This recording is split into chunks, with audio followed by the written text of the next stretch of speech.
पिता दूर करी तो व्यथा, ऐका सत्यनारायणाची कथा।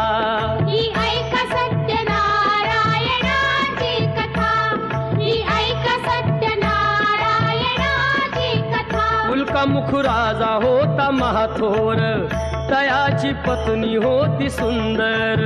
नदी किनारी एकदा त्यांनी घातली महापूजा दोघांनी। आली एक नौका त्याच मार्गानी, नाव भरलेली पूर्ण द्रव्यानी।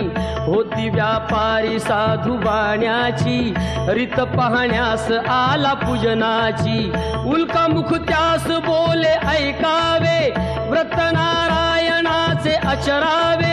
मनोइच्छित फळ मागावे, चरणी श्री हरीच्या लागावे। घरासी आला वाणी परतून, तयाची पत्नी होती शिलवान। तयांना नव्हते काही संतान,